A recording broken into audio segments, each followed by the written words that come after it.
Oke, selamat malam semua. Assalamualaikum. Kembali lagi dengan kita di acara webinar Lotus Andalan, program dari Lotus Sekuritas. Hari ini nih spesial. Sebenarnya kita masih membahas hal yang sama, tapi lebih mengerucut lagi. Tapi yang membuat hari ini spesial tuh kita kedatangan bintang tamu dari komunitas anak muda lah ya, kita jenenge Mas Handi Irawan. Gitu. Malam Mas Handi. Malam Pak. Pak Umar, malam semuanya. Sehat ya, mudah-mudahan waktu hari ini oke, karena market lagi ribun-ribunnya gitu, mudah-mudahan. Kita juga ditemani sama Mas Krisna, analis dari Lotus Sekuritas. Malam Mas Krisna. Malam Om Umar. Malam semua. Dan yang pasti hari ini kita ditemani sama Om Kus, technical legend dari Lotus gitu ya. Halo, malam Mas Kus. Om Kus itu aja ke mute. Oh, halo, malam-malam. Sehat Om Umar. Alhamdulillah. Kalau market naik, somehow kita jadi lebih seger. Padahal tadi tuh agak meriang tadi pagi gitu. Kayak GERD tiba-tiba hilang gitu Om. Betul, persis kayak gitu. Gue masih meriang.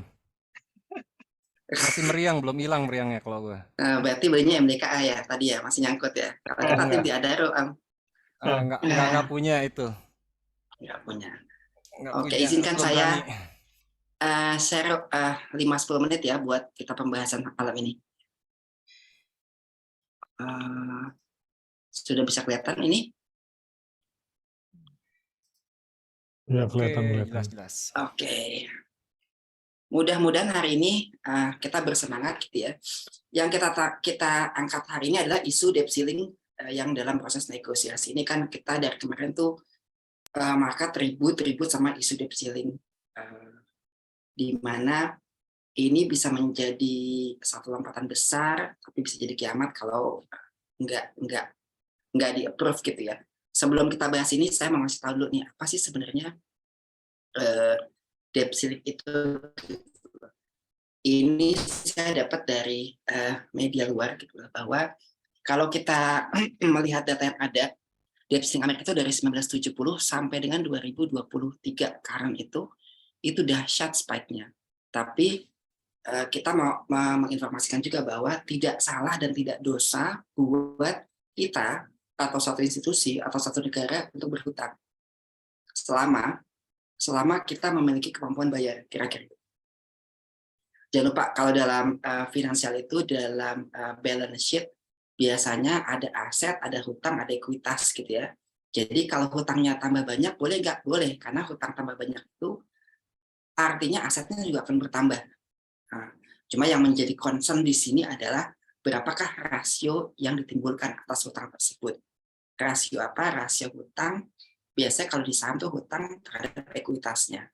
Tapi kalau di satu negara biasanya kita membandingkan antara hutang yang di-generate dengan GDP yang dihasilkan dari hutang tersebut.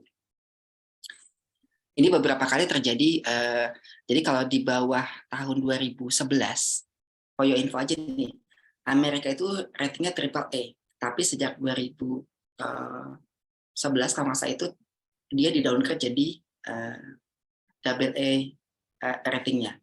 Sehingga apa yang terjadi lihat di sini, pada 2011 itu awal mula di mana negara ini menyentuh plafonnya, dan sejak itu berkali-kali menyentuh gitu ya. Tapi itu juga ada sebabnya, ada karena perang, ada karena COVID kemarin dan sebagainya. Biasanya itu lebih kepada bailout gitu. Yang menjadi notisnya adalah rasio tahun 2010 itu rasio debt to GDP Amerika itu adalah 90%-an. Sementara saat ini sudah 129%, roughly 130% gitu ya. Masalah apa enggak? Sebenarnya biasa aja sih, ini hal yang biasa buat Amerika gitu, karena mereka negara kapitalis. Sebelum kita bahas apa yang terjadi di market kemarin itu, saya kembali mengulas nih, bahwa negara Amerika itu somehow income-nya dari dua, yaitu dari tax dan dari hutang. Tax itu dia dapetin buat membayar segala macam, ada social security, education, militer, dan Medicare, dan segala macam gitu ya. Ketika tax-nya tidak mencukupi, maka dia berhutang. Jangan lupa, dan memang sudah pasti tidak mencukupi teksnya doang. Jadi ketika teksnya sudah cukup, dia nambah hutang. Tapi ketika hutang itu sudah menyentuh ceilingnya, menyentuh atapnya, plafonnya, dan si hutang harus dihentikan kalau itu terjadi. Apa yang terjadi sih kalau itu dihentikan? Which is sebenarnya sih hampir pasti enggak harusnya. Tapi ini kita berasumsi aja, if iya dan gimana, if enggak tuh gimana. Yang terjadi jika hutang Amerika itu gagal bayar, maka kredibilitas Amerika itu luluh lantak gitu ya. Maka kalau kredibilitas suatu negara hancur, akibatnya rating dari negara tersebut jatuh dan interest sebagai kompensasi dari risiko yang ada akan naik. Nah, di sini kita lihat nih, ada US Treasury Bond sebagai benchmarknya. Jadi kalau US Treasury Bonds-nya naik, maka corporate bonds-nya naik, mortgage-nya juga naik, corporate bonds semuanya naik. Artinya cost of fund dari negara tersebut, dari semua perusahaan itu akan naik. Ini yang terjadi nih, ada market yield gitu ya. Jadi kalau ini kan sangat beriringan nih semuanya. Jadi kalau terjadi satu gagal bayar di Amerika sehingga menyebabkan treasury-nya itu yang biru itu naik, pasti semuanya ikut naik spike. Nah, yang dikhawatirkan adalah begitu mahalnya cost of fund yang di sana. Kira-kira begitulah. Nah, jadi kita mau tahu dulu nih, ini berbahaya apa enggak? But somehow, menurut beberapa orang sebenarnya ini bukan masalah duit, tapi lebih kepada masalah politik gitu ya. Ini orang sudah meramalkan nih bahwa ini akan terjadi resesi pada second half dan segala macam. Tapi di sini bilang debt ceiling as an election issue. Jadi kalau kita tahu bahwa di Amerika itu ada dua partai besar, namanya Demokrat sama Republikan, yang ujungnya si debt ceiling itu harus approve kedua belah pihak. Karena memang mereka berseteru gitu ya. Jadi kalau untuk menjatuhkan si Demokrat itu, si Biden ini, somehow Republikan akan mencoba membuat drama-drama, biasanya sih begitu, we'll see gitu ya. Ini kita lihat cerita juga sama nih, catastrophic effect to US default. Tapi semua orang tahu bahwa ini efeknya dahsyat, sehingga harusnya semua sudah mengantisipasi. Dan semua tidak menghendaki terjadinya gagal bayar ini. Kemarin ada glimmer of hope dari Biden, ketemu sama Demokrat sama Republik bolak-balik gitu ya, jadi harusnya sih no issue lah menurut saya juga. Cuma yang menjadi masalah nih kalau terjadi di approve lagi, dia ada bilang ballooning US debt burden. Jadi ketika US debt itu 31,4 triliun saat ini, kita hitung nih bunganya berapa sih sebenarnya, apakah dia mampu membayar bunga tersebut. Karena kan tadi hutang tidak dosa, boleh-boleh aja selama kita mampu bayar. Dari mana cara bayarnya? Kalau biasa kalau financial statement itu dari EBITDA, dari EBIT itu keluar kemampuan bayar mereka. Akan dibahas lebih lengkapnya sama Mas Krisna setelah ini gitu ya. Satu lagi ditambahin, liquidity after debt ceiling deal. Jadi di sini sudah ada yang ngomongin ini bencana, tapi udah ada yang ngomongin ini pasti deal lah gitu ya. Dan most of us itu mengetahui bahwa harusnya sih ini deal, close deal gitu ya. Dan kalau close deal, apa yang terjadi harusnya mereka running well lagi. Likuiditas saya malah membuncah lagi likuiditas di market. Kira-kira gitulah. Ini things to discuss-nya. Mungkin dari saya itu aja. Setelah ini saya akan memberi kesempatan buat Mas Krisna mengulas lebih dalam perihal fundamental issue yang ada. Waktu dan tempat, Mas Krisna. Baik, terima kasih Pak Umar. Jadi selamat malam semuanya ya. Saya akan coba share dulu sebenarnya.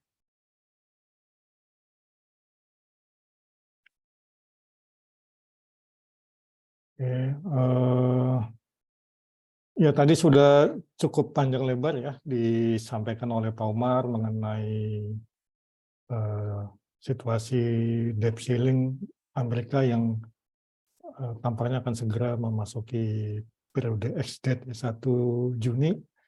Itu sudah harus diputuskan atau berarti akan ada suspend ya untuk kenaikan debt ceiling ini di tingkat Kongres nih, tampaknya Senat Amerika belum belum ada kesepakatan karena di tingkat DPR ya itu sebenarnya sudah dilewatin. Jadi di tingkat DPR itu House of Representatives US itu sudah menang tipis ya. Sudah vote tuh 217 versus 215. Jadi hanya selisih 2 suara itu sudah memberikan izin kepada pemerintah untuk menaikkan debt ceiling-nya 1,5 triliun lagi. 1,5 triliun. 1,5 triliun lagi, tapi ini kan mentok di Senat. Ya. Nah, Senatnya ya ini yang masih sedang dinegosiasikan oleh Joe Biden ya, terutama untuk ke kubu Demokratnya. Jadi apa sih yang diminta oleh Biden sebetulnya? Ini kan sudah disetujuin gitu ya 1,5. Jadi apa sih yang sebetulnya masih dinegosiasikan? Itu Joe Biden minta supaya kenaikan debt ceiling yang tambahan pagu utang 1,5 triliun lagi itu supaya diberikan tanpa syarat. Nah, sementara pihak sana itu memberikan syarat, ini gua kasih tambahan 1,5 triliun, tapi lu harus cut spending 3,5 triliun gitu kan. Iya, oke. Jadi memang deep ceiling itu memang dalam secara historikal sebelumnya dijadikan ajang bargaining oleh bipartisan ya supaya bisa ada apa namanya perubahan-perubahan yang bisa dilakukan oleh pemerintah. Jadi nggak dikasih percuma gitu ya, nggak dikasih percuma gitu. Selalu ada tambahan syarat ini. Itu selalu terjadi dan ya nanti kita lihat. Jadi kuncinya kan ke pemerintah nih sebenarnya dia mau terima apa enggak kan itu. Kalau dia mau terima ya sudah nggak ada masalah dengan debt ceiling itu udah pasti dikasih 1,5 triliun tambahan. Dan karena sudah pasti dikasih karena kan meledaknya itu kan gara-gara COVID ya. Jadi ada memang sudah harus di seluruh negara juga melakukan gitu kan utang sana sini, anggarannya defisit itu kan semua negara ngalamin, jadi nggak ada masalah dengan itu. Nah, tinggal kuncinya di Joe Biden, sudah mau terima apa enggak. Dia paling nego ya udah cut spending tapi jangan 3,5 T lah gitu kan kebanyakan, karena kalau cut-nya segitu ya mungkin pemerintah jadi nggak leluasa untuk melakukan merealisasikan kebijakannya gitu ya. Oke, itu rasanya harusnya no issue ya. Tinggal nanti kita lihat kalau ternyata masih ada spending lagi. Nah, ini di webinar yang minggu lalu ya, Pak Umar, saya juga sudah sampaikan, mungkin beberapa teman-teman yang kemarin nggak sempat partisipasi, barangkali saya secara singkat akan sampaikan di sini. Kalaupun sampai terjadi suspending ya di Kongres, tinggal berapa lamanya ya kan. Kalau lama sekali ya mungkin nanti akan ada apa itu istilahnya, pemberhentian pekerja-pekerja ini ya, pekerja-pekerja kayak ASN-nya lah, pegawai negerinya pemerintahnya gitu lah. ya.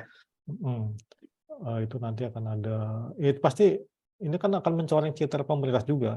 Ini apalagi menjelang pemilu gitu kan. Jadi rasanya akan sangat berkepentingan untuk ya kalaupun suspend jangan lama-lama gitu. Jadi nanti pasti akan ada yang mengalah. Nah, jadi misalnya contohnya di era Obama itu kan lumayan lama nih, sekitar 2 mingguan. Nah, ini agak shock nih memang marketnya, ya kan, agak shock marketnya, jadi lumayan dalam. Ya ini di eranya Obama 2011. Tapi berikutnya ini ada lagi nih, masih di era Obama, tapi cuman sehari atau 2 hari gitu ya. Nah, ini nggak terjadi apa-apa karena cepat, ya kan, cepat dan juga sudah pengalaman di 2011-nya, 2 tahun sebelumnya. Di eranya Trump, ini juga sempat ada, nah ini lama nih, sekitar berapa bulan nih, Maret sampai Juli. Ini eranya Trump ya Mas ya? Ini eranya Trump ya. Soalnya Ini Trump eranya nyebelin Trump nih, Mas. lama nih. Iya lama Trump nih. nyebelin soalnya. Awalnya sempat naik dulu karena memang di awal-awalnya Trump itu kan apa namanya, di eranya Trump itu kan dia ada kebijakan ini ya, tax cut ya, jadi sebetulnya market memang lagi bullish waktu itu di eranya Trump. Oke. Jadi meskipun perang dingin sama China, tapi karena dia ada tax cut ya marketnya bullish, ya sempat turun sedikit sebentar ya, tapi terus dia naik lagi. Jadi ya deep ceiling jadi concern, tapi itu bukan akhir dari segalanya, dan rasanya kalau kita kasih istilah kiamat juga mungkin agak berlebihan ya. Jadi mudah-mudahan tidak terjadi hal-hal yang tidak kita inginkan gitu kan. Oke, itu mengenai deep ceiling kita tinggal tunggu aja. Katanya nanti malam ini ya ada pertemuan lagi ya. Kalau Kita lihat baca aja. itu Mas ya, Wall Street tumbang, hari ini ketemu, besok itu keputusan menjauh, keputusan mendekat, gitu lah bolak-balik. Iya. Ya begitulah kira-kira. Oke, selain deep ceiling, saya rasa untuk sentimen-sentimen lainnya so far nggak ada yang menakutkan lagi ya. Kalau saya trace ke depan ini, economic kalendernya umumnya bagus ya. Nanti tanggal 25 akan ada FOMC minutes ya, kita sudah tahu semua. Ini kan cuma catatan dari FOMC yang kemarin ya, rasanya nggak ada kejutan dah. Ya memang kemarin sih The Fed bilang, Jerome Powell bilang kayaknya kenaikan suku bunganya tuh kurang cukup atau kurang banyak atau kurang tinggi gitu ya. Jadi dia cuma bilang gitu. Tapi kan bukan berarti nanti akan ada kenaikan suku bunga lagi ya kan. Kan kalau lihat dari data-datanya nih, dari data-datanya kan inflasinya akan cenderung terus turun ya kan. Apalagi nanti ketika apa namanya, sekarang kan inflasinya masih didominasi oleh komponen dari sektor perumahannya ya. Jadi kalau dari sektor perumahan, makanya ini kenapa inflasi intinya masih tinggi, karena inflasi inti ini kan non energi dan non food, dan dan dominasinya ada di perumahan, makanya masih tinggi nih, masih 5,4, lebih tinggi dari inflasi umumnya kan. Biasanya namanya inflasi inti itu lebih rendah dong. Nah ini masih tinggi ya karena masih ada komponen dari sektor perumahan yang memang ini agak struggle nih, lagging nih ya, butuh waktu untuk dia bisa turun, tapi pasti turun. Terus apa namanya, manufacturing index-nya bagus ya, 47 jadi 48 ya, masih kontraksi ya, kalau mau tumbuh kan di atas 50 ya, tapi oke lah, ini masih tumbuh lah. Unemployment-nya naik sedikit, bagus dong. Jadi memang ini yang diinginkan oleh The Fed kan, supaya tenaga kerja itu ya jangan terlalu kuat-kuat amat gitu. Kalau sektor atau pasar tenaga kerja yang terlalu kuat kan nanti daya belinya, consumer spending-nya bagus, inflasinya nggak mau turun gitu kan. Non-farm payroll-nya ini akan turun, ini juga bagus dong. Dari 253 jadi hanya 180, bagus, jadi berkurang gitu. Jadi ini yang memang diharapkan gitu. Tapi jangan sampai, tapi nggak terlalu anjlok juga kan. Jadi mudah-mudahan ekonomi Amerika bisa soft landing gitu. Dan FOMC yang akan kita tunggu nanti 15 Juni, proyeksinya tetap 5,25 untuk pertama kalinya, tetap ya, setelah secara maraton berturut-turut 10 kali naik terus. Jadi ini untuk pertama kali tetap oke ya. Jadi mudah-mudahan sampai dengan Juni nanti market kita fine-fine aja gitu ya. Nah nanti sekarang tinggal kita mesti gimana gitu. Mudah-mudahan setiap harinya seperti hari ini gitu ya. Jadi yang trading ya oke, yang invest juga oke. Tapi ya meskipun marketnya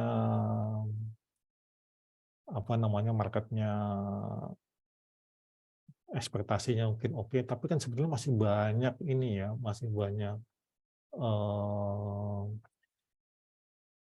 berita-berita atau ya sentimen negatif yang kira-kira itu nanti ke depan tuh masih akan terus silih berganti. Jadi buat teman-teman yang masih nungguin market bullish dalam artian nanti indeks naik, ya mungkin belum akan kelihatan juga ya indeks bisa bullish. Karena apa? Ya itu tadi, sentimen negatifnya itu masih akan ada aja. Tapi kan bukan berarti kalau indeks nggak kemana-mana, bukan berarti kita nggak bisa cari cuan ya. Iya. Jadi Kemarin Om Krisna kemarin bilang, sebenarnya kalau indeks yang kemana-mana bukan karena apa-apa, tapi sahamnya berotasi ya Mas ya. iya, Ya, ini jadi sektor ini turun, tapi sektor itu naik gitu. bagusnya investor masih tetap merespon positif sektor-sektor apa emiten-emiten yang memang masih bisa make profit gitu kan. Yang bahaya kan kalau investor udah nggak mau tahu nih. Jadi meskipun emiten korporat make profit, tapi sahamnya dicuekin gitu kan, itu kan ya susah kalau gitu, repot tuh. Gimana caranya mau cari cuan gitu kan? Tapi kalau masih dihargai, ya kita masih bisa make profit dari situ. Jadi masih akan banyak yang bikin IHSG tampaknya nggak kemana-kemana gitu. Jadi memang era-era sekarang ini kan beda kayak kita zaman katakan 3-4 tahun yang lalu gitu ya, waktu belum ada saham-saham teknologi, saham-saham IPO juga nggak sebanyak sekarang gitu. Sekarang kan tiap tahun IPO gila-gilaan ya, Iya. Bukan 50. gila-gilaan Mas, gila beneran Mas. Ya banyak sekali yang ya kalau saya ngobrol sama trader investor tuh, mereka rata-rata net profitnya dari IPO loh. Jadi kalau trading di reguler malah nggak dapat cuan, tapi kalau dari IPO yang diikutin ya cuan aja terus gitu kan. Ya hanya ada 1-2 yang memang gagal. Jadi artinya apa? Ya market kelihatan lesu karena orang menghindari trading di reguler, larinya ke IPO. Banyak sekali IPO, bisa setahun itu bisa 50 lebih kan. Betul.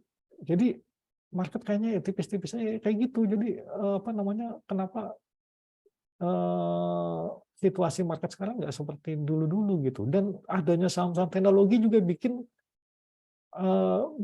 jadi kayak penyeimbang baru gitu kan. Kalau dulu kan kita kita hanya lihat BRI, BCA, Astra, Telkom udah gitu.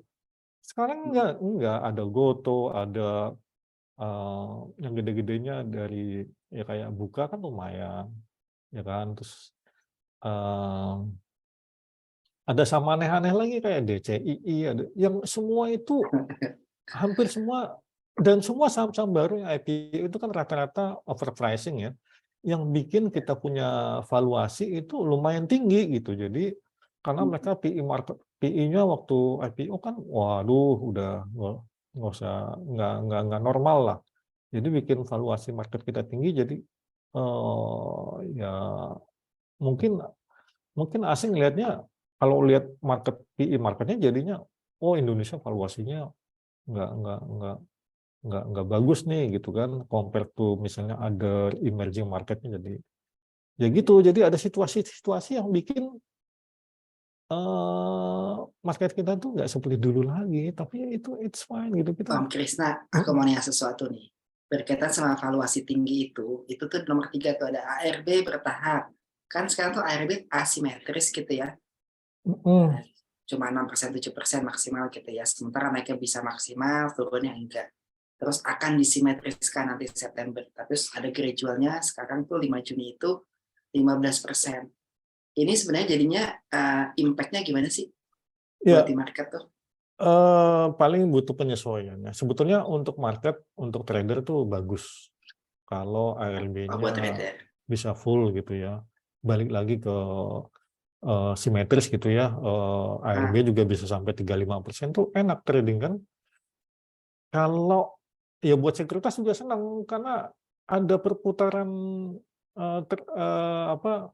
trading terus gitu kan. Kalau tiba-tiba 7% mentok, open market tiba-tiba 7% mentok, nggak ada trading gitu.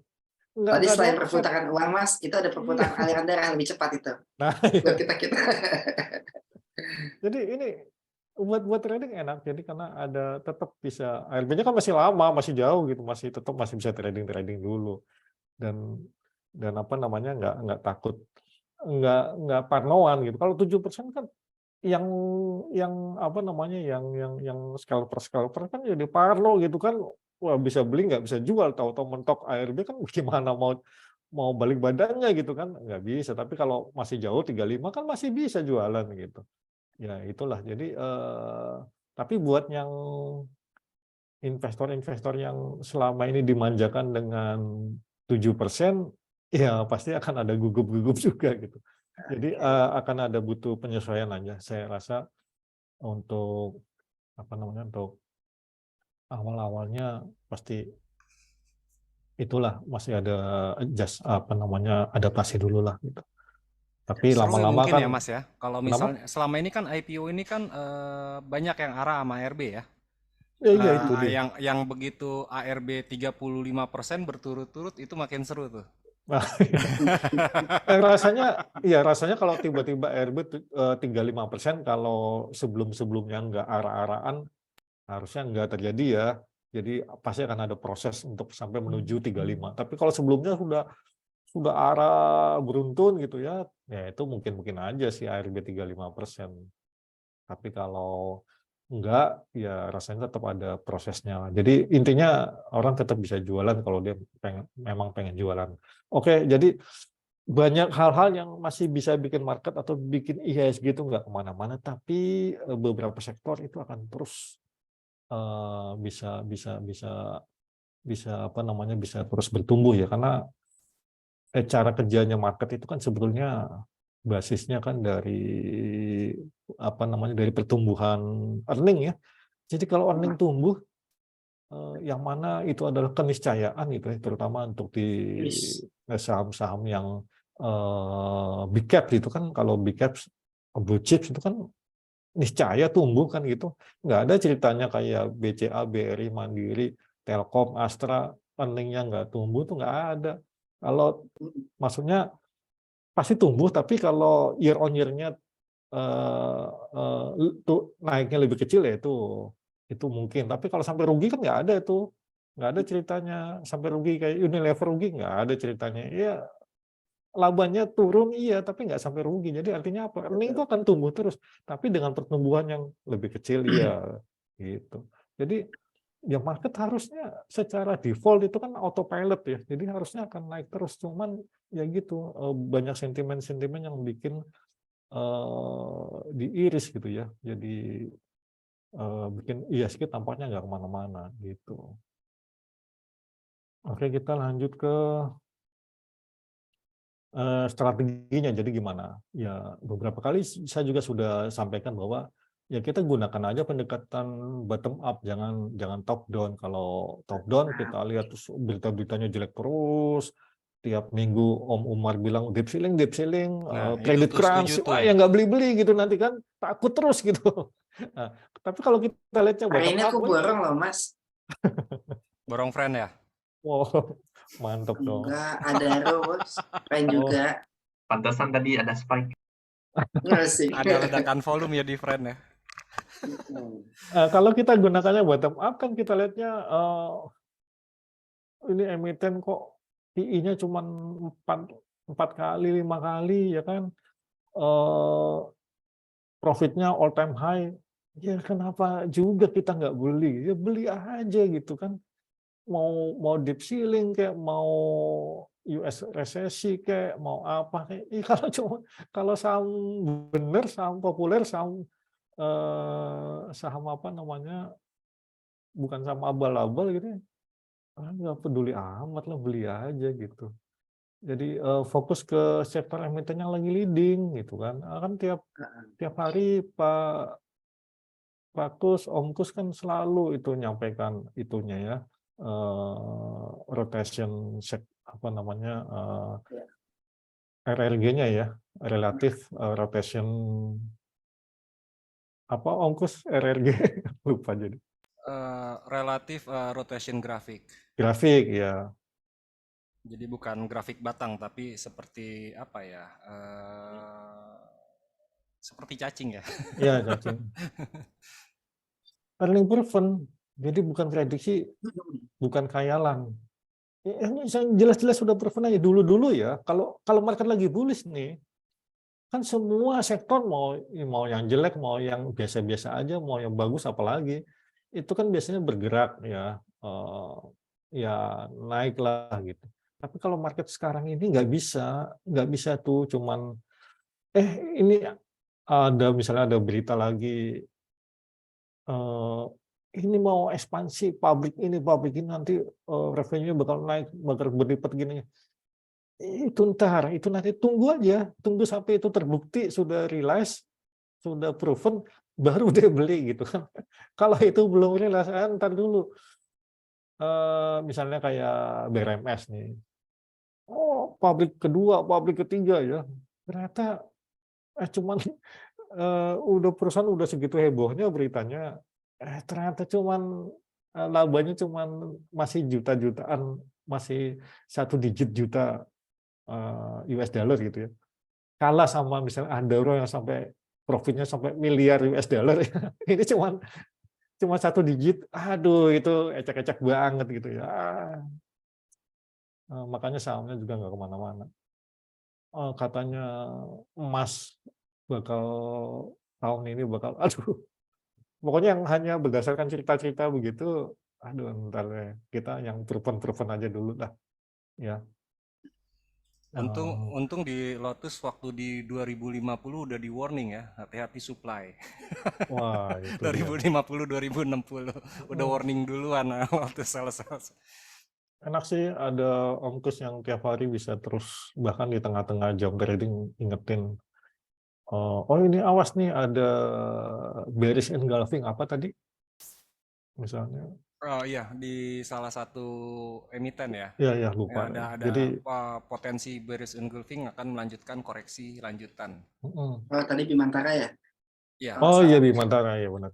Jadi kita kadang-kadang kan kalau asik liatin monitor lupa gitu kan, yang nggak ada yang jagain chartnya atau nggak ada yang jagain, tapi di Lotus ada Om Kus jadi kita enak lah bisa ada yang ngingetin terus.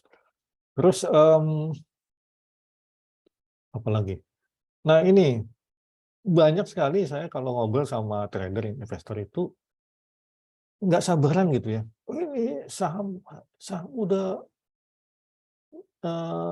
turunnya udah dalam nih, udah turun 40%, udah 50% nih," kan misalnya dari tertingginya.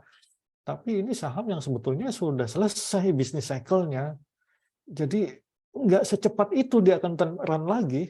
Biasanya, kalau dia mau turn around itu nanti nunggu berapa tahun lagi ke depan. Jadi nggak langsung secepat itu. Jadi ganti sektor aja dulu.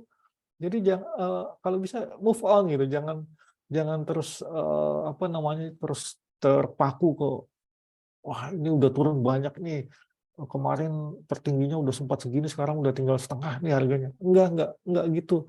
Eee, Apa namanya, tetap ya kalau mau saham mau naik itu tetap harus harus dibuktikan lagi. Kalau udah bisnis cycle udah lewat, ya udah nanti biasanya laporan keuangan ke depannya itu bakalan, normalisasi dulu gitu ya. Dia akan turun dulu, akan mengalami penurunan laba dan baru setelah itu, setelah nanti ada booming lagi di sektornya, baru dia akan naik lagi, itu nanti ya beberapa tahun lagi. Jadi nggak secepat itu. Jadi ya move on lah, cari sektor lain yang sedang sedang sedang bagus. Nah, kan Om Kus kan juga tiap saat, nyampaikan cacing-cacingan RRG. Saya juga punya versi sendiri karena di web base-nya Lotus tuh bisa bikin personal quote nggak ada batasnya ya. Kita bisa bikin personal quote sebebas sebanyak yang kita mau. Jadi kita bisa bikin, saya bikin sektoral, satu personal quote isinya sektor batubara, sektor konsumer, bikin semua.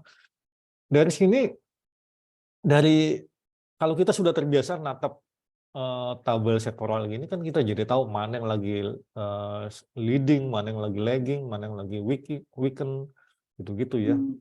Jadi saya bisa transformasikan menjadi RRG versi saya sendiri nih.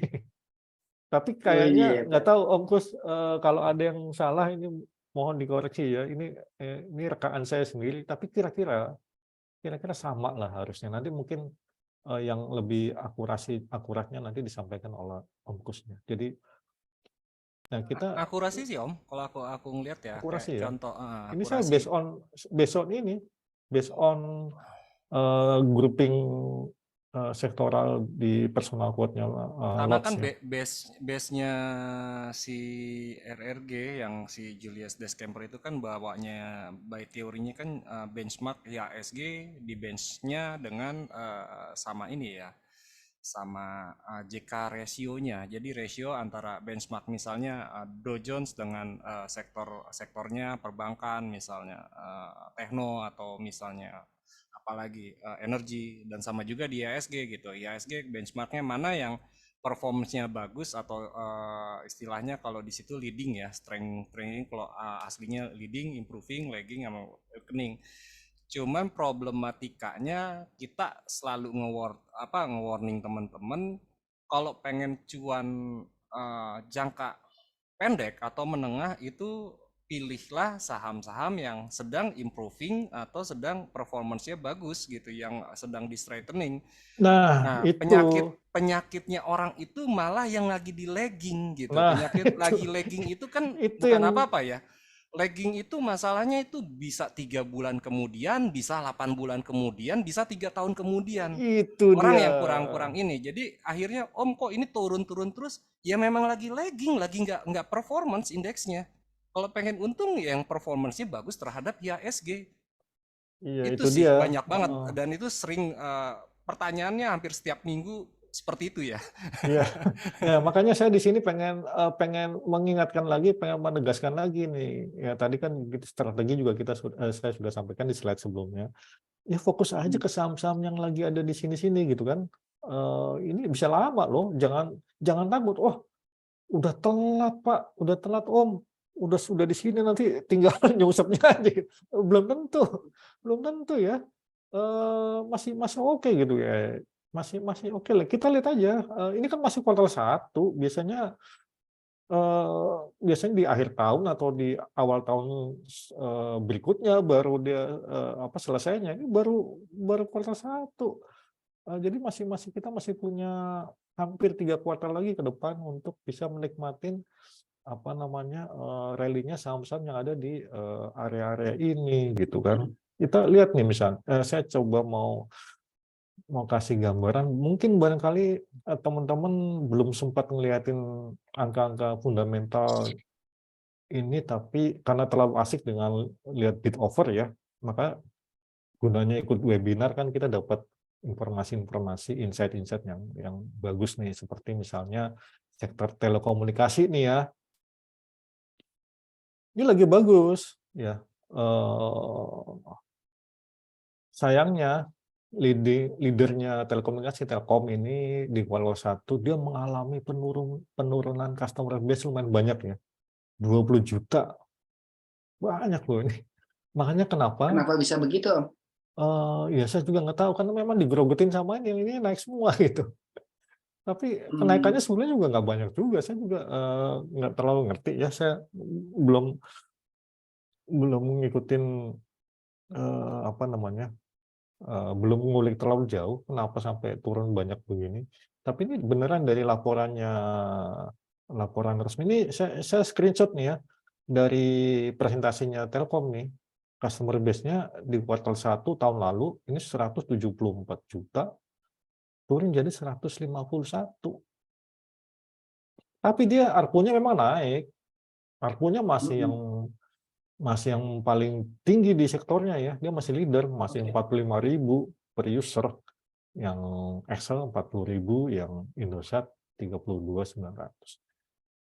Semuanya naik, cuman ini doang nih Telkom yang customer base-nya aja yang turun. Makanya kenapa harga saham Telkom nggak seapik kayak Indosat, Excel ya. Excel memang tahun lalu dia jelek. Tahun ini setelah first quarter-nya keluar dia bagus loh. ARPU-nya naik.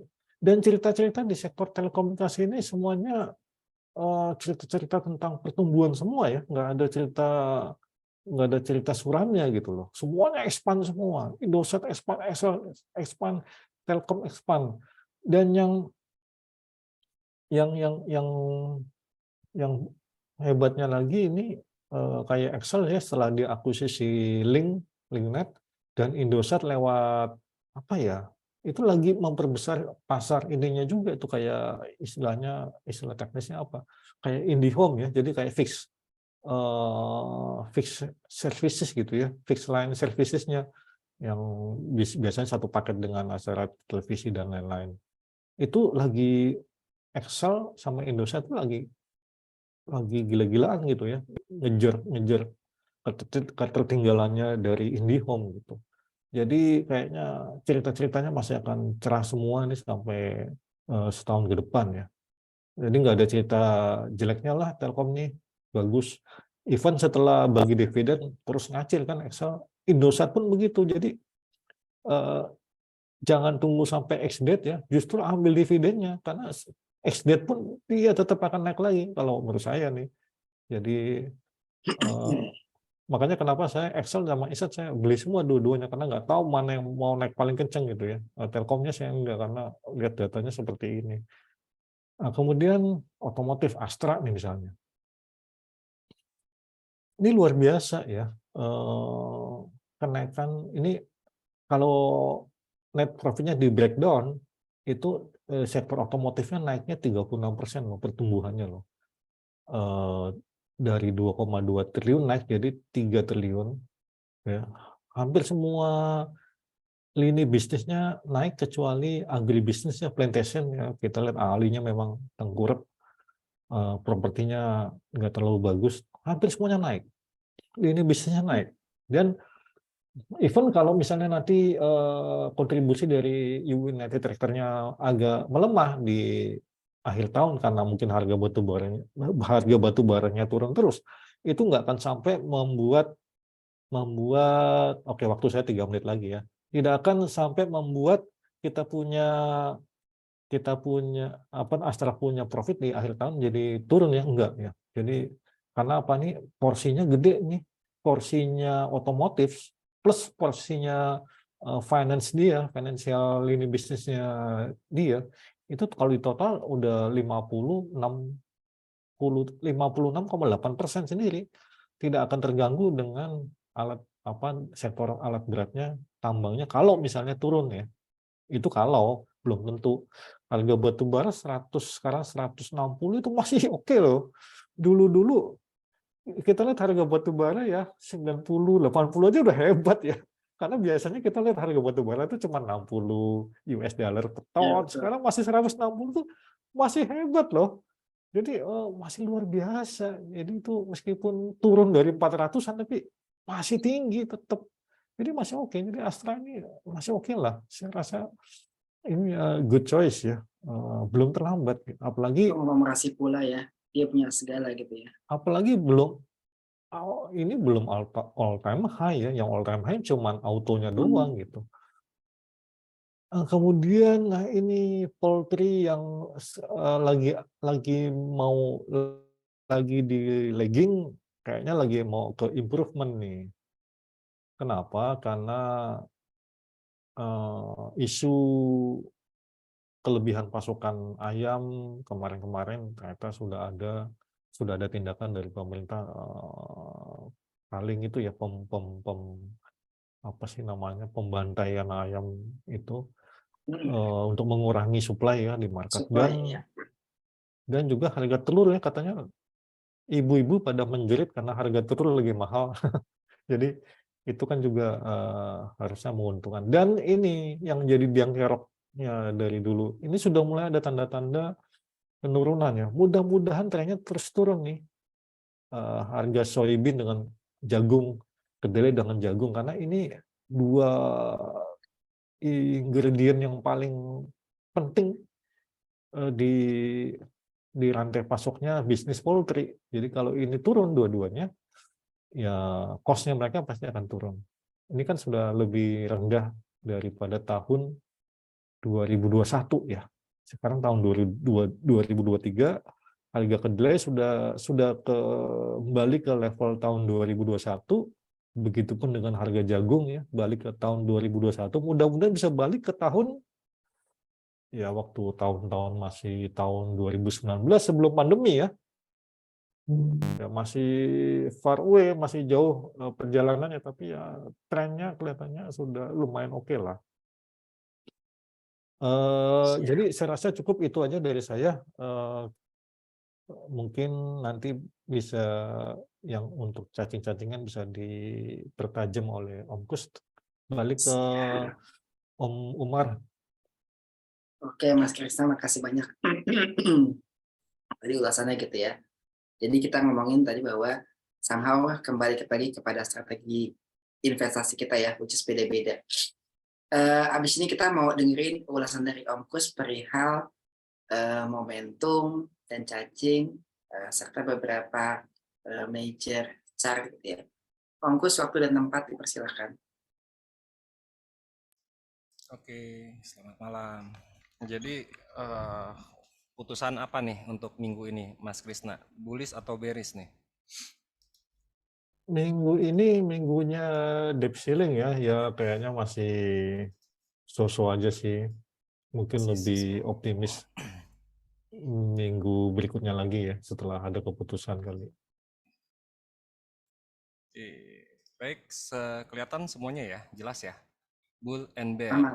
sell in May and go away ya, masih temanya masih sama ya, bull and bear di bulan di bulan Mei masih besar bear-nya dibanding bull-nya ya. Kita juga melihat lalu bagaimana dari market-market yang ada ya. Hang Seng buat saya menarik ya, karena di sini ada inverted hand shoulder. Terakhir kita ini ada di siapa waktu dengan Mas Arya, dan sekarang lagi masih dalam fase right shoulder-nya. Ini masih bagus. Tinggal nunggu break. Sebenarnya market global sendiri sih nggak ada masalah, nggak ada apa-apa, dan masih bagus, masih inline. Begitu juga S&P 500-nya juga masih bagus. Malah saya memprediksi di 2023 atau paling lambatnya itu setelah pemilu 2024 dia akan ATH. Dan kalau misalnya teman-teman yang mengenal technical ya ataupun mengenal price action, di sini juga sangat tegas dan jelas dia mempunyai higher high, higher low. Kalau ada penurunan dia akan mantul lagi, lebih kencang lagi gitu. Jadi S&P 500-nya sendiri masih fase bullish. Lalu dengan Nasdaq-nya sendiri sebenarnya dari year to date ini masih bullish, belum ada tanda-tanda dia akan pembalikan arah mau bearish. Bahkan kalau saya lihat ini mungkin untuk tren jangka pendeknya di 15 ribunya akan tercapai Nasdaq ya, karena di Nasdaq itu sendiri di bulan Mei ini sama di bulan April kemarin masih earning season. Jadi earning big cap seperti Google, terus ya apalagi Amazon dan Teknologi ya. Nifty Teknologi earningnya masih terbilang bagus. Tadi juga Mas Krisna dibilang blue chip sebenarnya earning mungkin kalau misalnya dia nggak seperti kayak contoh lah ya Waskita sampai minus gitu ya. Nah, di sini labanya aja turun tapi masih plus gitu ya. Masih bagus gitu blue chipnya di Amerika sendiri untuk teknonya. Lalu untuk Dow Jones-nya juga ya secara year to date ini nggak kemana-mana, masih setwe ini ibarat IHSG-nya Indonesia. Tapi kalau begitu dia break konsolidasi 34.500-nya malah bisa peluang ATH. Di Amerika juga nanti ada dijelasin sama Handi juga ada materinya tentang deep ceiling ya, tentang politik Amerika. Nah, kalau saya dari sininya sendiri ini tinggal nunggu histogramnya masuk ke positif sama RSI-nya masuk area positif. Ya udah bullish, sebenarnya nggak kemana-mana juga. Amerika agak mirip seperti Indonesia. Tapi di sini sendiri saya melihatnya belum ada lower low lower high, jadi masih konfirmasi bullish untuk dari Hang Seng ataupun dari Amerika. Kalau Indonesianya bagaimana? Kita tunggu Handi aja ya. Siap. Oke, untuk DXY atau dollar index, nah kemarin ini memang ada penguatan dari dollar index ya, makanya kenapa basic material ataupun komoditas-komoditas kita melihatnya ada pelemahan gitu ya. Di sini kemungkinan kemarin memang ada sedikit koreksi untuk dollar indeksnya itu sendiri karena kemarin ada Fed Powell ya, ada Jerome Powell speech. Terusnya nanti kalau nggak salah hari Kamis atau hari Jumat ada namanya Fed Minute ya. Biasanya member-member dari The Fed akan berkumpul, dia akan nanti di pertengahan Juni akan ada FOMC meeting menentukan arah kebijakan finansial Amerika. Tapi kalau dari konfirmasi kemarin kan mau pause ya, nggak akan menaikkan suku bunga sampai akhir tahun 2023. Tapi kan pasti untuk menjaga stabilitas ekonomi Amerika juga nggak akan tinggal diem aja walaupun tidak menaikkan suku bunga. Pasti kan entah bondnya digimanain, atau tadi ada Umar atau Handi bilang masalah pagu kreditnya yang akan dinaikkan. Ya kita hanya bisa bereaksi. Kalau seorang trader tuh sebenarnya bisa bereaksi dan mengantisipasi. Kalau misalnya turun bagaimana, kalau naik bagaimana.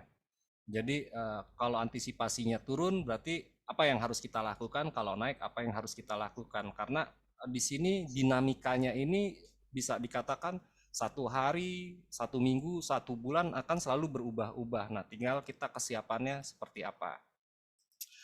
Oke, untuk dari dalam negeri ya IHSG-nya sendiri sebenarnya secara year to date-nya itu kita ada inflow 17 triliun ya. Umum rata-rata IHSG itu capital inflow oleh asing itu bisa 45 sampai 50 triliunan ya. Nah, di sini masih ada spread ruang untuk dia average. Nah, kalau saya lihat ini hari ini pergerakannya memang banyak banget sekali blue chip seperti BRI sudah ATH lagi, ada Mandiri, terusnya ada juga Telkom belum ATH ya. Cuman Cepin juga udah mulai ada pembalikan arah. Lalu hari ini ada net buy asingnya sendiri ada di 900 miliar. Lalu untuk sektor-sektor performance-nya, ini biasanya ada Mbak Farah. Energi masih menjadi penekan IHSG, biasanya hari ini tidak jadi penekan ya. Sedangkan yang jadi penekan IHSG-nya ada pada sektor tekno, keduanya pada sektor infra, basic, lalu properti. Untuk sebagai market ininya ada energi, transportasi, dan industri. Industri ini kalau nggak salah ada Astra, ada ASI, BMTR, ataupun lain-lainnya. Nanti kita lihat ya. Nah, ini yang kemarin ya masih yang sama, belum ada perubahan karena belum berakhir di bulan Mei. Biasanya ada sell in Mei. Secara data aktual 60 berapa 50% memang sell in Mei, tapi 50% mengatakan buy in Mei. Jadi kembali lagi risk profile-nya teman-teman seperti apa, tapi kalau saya perhatikan dari pasar yang ada, malah satu saham ada yang auto reject atas sampai 25%, 35%, bahkan kalau misalnya seperti saham-saham katakanlah capital marketnya di atas 20 triliun itu sendiri bisa naik satu hari 5-7%. Jadi market nggak ada apa-apa, nggak kenapa-napa, tinggal kalian screeningnya saham-saham apa ya kira-kira yang berpotensinya memberikan return cukup baik 1 minggu, 2 minggu, atau 1 bulan ke depan. Itu kembali lagi ke teman-teman. Nah, saya pendekatannya menggunakan momentum seperti RRG atau bisa dibilang relatif rotation gap. Kalau misalnya di Smart Trader BBK bilangnya kita CRG, cacing rotation gap, karena bentuknya seperti cacing. Cacing-cacing naga-naga nih. Mau jadi cacing apa mau jadi naga?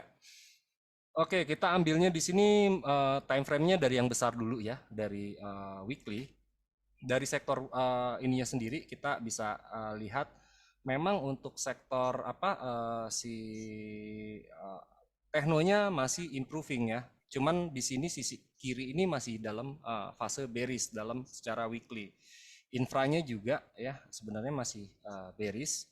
Tapi yang sangat bearish itu sebenarnya sektor energi dan sektor basic. Ini masih underperform dari IHSG-nya itu sendiri. Yang performnya cukup bagus itu apa? Satu, saya melihatnya properti ya. Hari ini juga saya melihatnya ada gerakan beberapa untuk sektor-sektor properti. Lalu ada sektor industri, kemungkinan 1-2 minggu lagi, paling lambat itu 2 minggu lagi dia akan masuk ke improving atau front runner. Karena saya melihatnya pergerakan dari Astra Indonesia yang sebagai market leadernya ya, indeks industri ini masih trennya masih terjaga baik, baik itu dari tren jangka pendek dan jangka menengahnya. Untuk cyclicalnya ini lebih ke retail consumer ya, consumer retail ya, seperti apa ya, ada era, terusnya ada apa lagi, ada S hardware ya. Ini kemungkinan 1-2 minggu juga akan perform. Jadi tinggal atur strateginya, cara kalau misalnya udah masuk perform berarti jangan lagi beli buy on strength. Seperti properti udah masuk performance-nya bagus, udah masuk bullish secara weekly, berarti strateginya buy on weakness. Untuk indeks cyclicalnya, industrinya juga ya, seperti Astra, United Tractor, begitu ada pelemahan buy on weakness, sell on strength. Berbanding terbalik saat keadaan bearish, misalnya indeks energi atau basic, strateginya lebih baik pilihnya itu buy on strength. Karena kenapa? Yang bisa menggerakkan pasar di saham yang ada di market Indonesia itu adalah biasanya market maker. Berarti kalau buy on strength itu kan demand-nya lebih besar harusnya daripada supply. Artinya berarti ada market maker-nya. Tapi kalau masih turun-turun dan turun lagi, belum ada. Contoh kalau nggak salah waktu itu XL sempat break down 1700, lalu candle 1 hari dimakan candle 7 hari dimakan 1 hari, berarti demand-nya lebih besar daripada supply. Itulah yang kita uber, itulah yang kita jaga kalau ingin bertahan di market Indonesia. Lalu bagaimana sektor indeks industri? Buat saya baiknya sih wait and see atau sell on strength. Karena kenapa?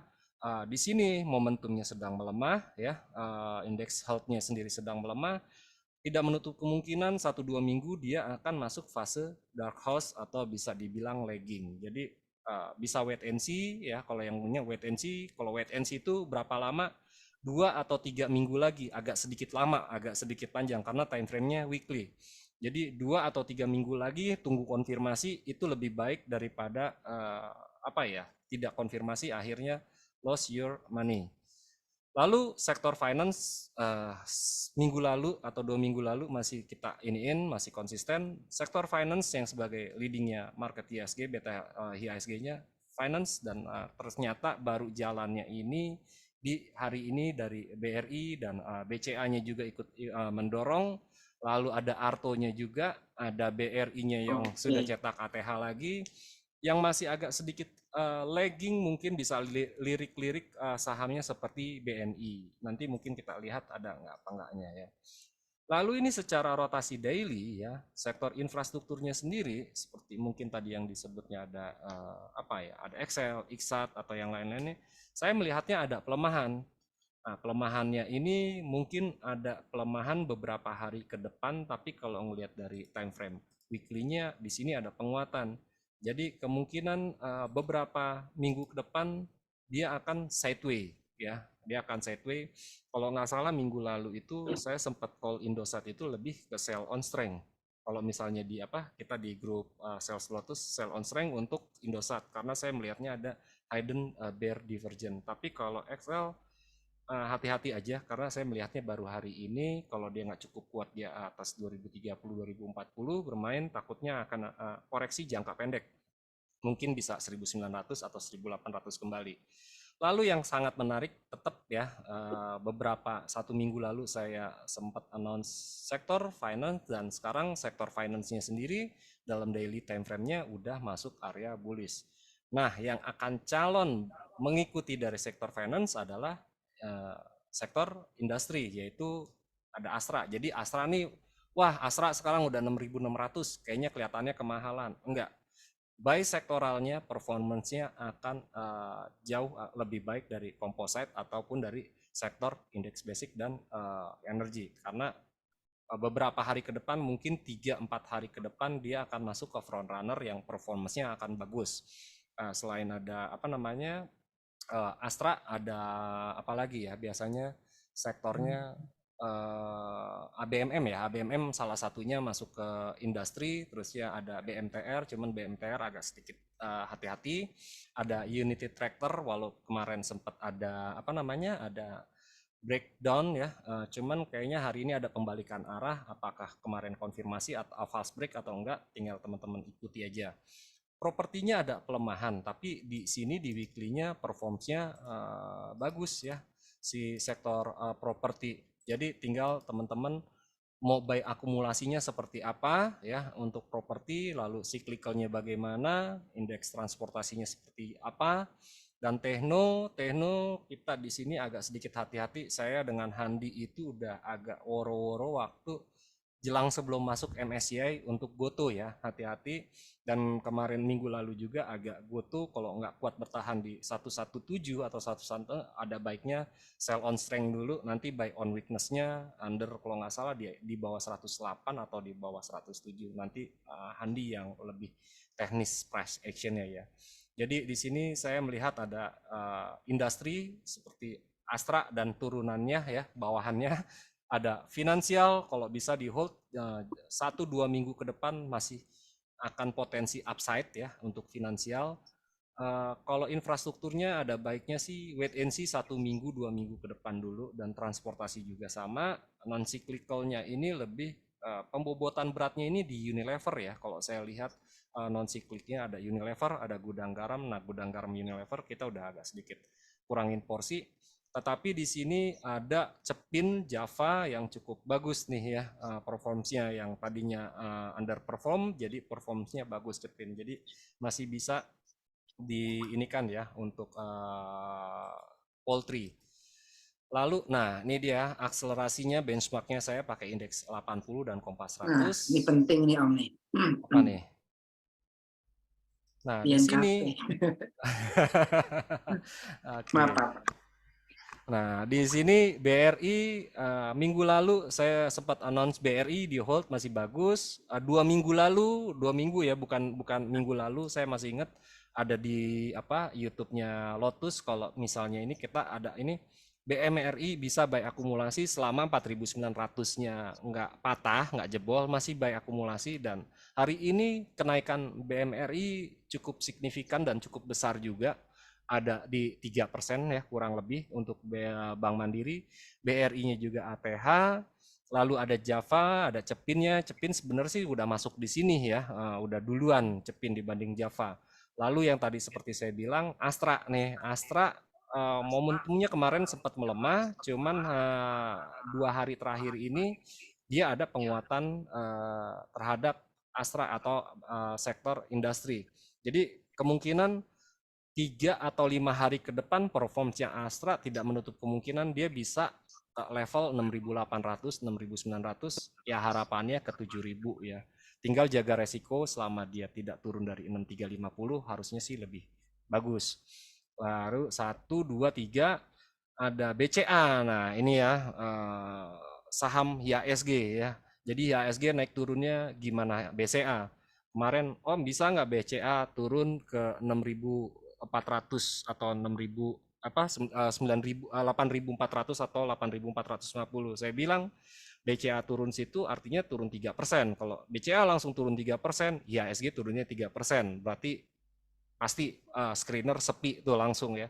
Jadi kalau saya ngelihat IHSG itu paling mudah berhitung IHSG itu dari BCA, Astra, BRI, Mandiri, Telkom. Gitu. Lalu di sini mungkin agak sedikit lagging ya untuk si BCA dan Mandiri. Kenapa? Karena terlalu dekat dengan benchmarknya composite. Ada INKP ya, INKP minggu lalu sempat jadi stock pick-nya Lotus Andalan di Instagram. Dan hari ini melanjutkan ada akselerasi penguatan, tinggal ada pelemahan-pelemahan selama 7.075 atau 7.050-nya kuat, masih bisa buy akumulasi untuk INKP. Lalu semen Gresik. Nah ini dari sektor basic industry yang mulai ada pergerakan ini, saya melihatnya dari semen Gresik dulu. Habis semen Gresik baru Era. Nah Era ini kalau nggak salah nanti dibantu sama Handi ada flag pattern ya kalau nggak salah ya. Cuman flag benderanya ini cukup besar. Lalu ada HMSP, cuman HMSP ini kayaknya masih kurang ya akselerasinya. Jadi saya lebih pilih tunggu 1 minggu atau 1 minggu setengah 10 hari ke depan deh ya untuk HMSP. Daripada HMSP saya lebih memirik BTPS. Mungkin kemarin ada isunya hacker ya terhadap BRIS. Bank syariahnya turun, mungkin sekarang saatnya momentumnya bank tabungan syariah ya, BTPS. Biasanya ada rotasi. Kemarin kita dengan Bang Amsi bahas saham-saham syariah, Era masuk syariah, Semen Gresik masuk syariah, Javanya masuk syariah, Astra-nya calon masuk syariah. Baru calon nih, belum. Kemungkinan nanti di Juni rilis syariah sahamnya secara major, kalau yang kemarin baru minor. INKP-nya jadi syariah. Jadi pendorong ke depannya masih saham syariah seperti ERA, Semen Gresik, DTPS, INKP, dan Asranya bisa dilirik atau bisa dipertahankan atau buy on weakness. Lalu ada apa lagi? Udah selesai. Oke. Om Kus, makasih banyak Yes. nih dapat gambaran secara menyeluruh, secara sektoral gitu ya. Jadi mau average Sebenarnya tadi mau down nanya. ini nih, INKP. Bukan, jangan salah, INKP udah punya. Oh, Tadi udah. agak mikir kalau INKP kan itu temannya Tekim ya, kalau Tekim kan tuh grupnya Sinarmas ya. Terus tadi yang naik kan sektornya Keren. telco gitu ya. Sektor telco yang punya itu gitu, nggak disebut namanya. Anyway, tadi juga nggak bahas itu ya, saham-saham yang eksotis gitu ya. Iya. Mungkin nanti buat semua, kalau yang mau chat nanya-nanya, feel free buat chat ke host. Tapi nanti setelah Om Handi menyelesaikan paparannya dulu. Karena bintang utama kita malam ini adalah Bapak Handi Irawan. Waktu dan tempat Om, dipersilahkan. Bintangnya bukan bintang 3GP kan? Thank you Om. BBB. Oke, jadi gue share dulu screen-nya. Oke, ini udah kelihatan ya terusnya. Oke, jadi thank you banget sebelumnya untuk Lotus Andalan Sekuritas ya, Om Umar, Om Kus, juga tadi Om Krisna udah memberikan kesempatan untuk saya untuk bisa membawakan beberapa materi, dan kebetulan kita ketemunya di materi soal debt ceiling. Jadi mungkin tadi secara fundamental juga sempat disinggung sama Om Krisna soal soal politik gitu ya. Jadi gue juga mungkin nanti bahasnya hampir sama dengan soal debt ceiling terkait ini tuh bukan cuman masalah tentang keuangan, tentang administratif, keuangan pemerintah, atau segala macam gitu.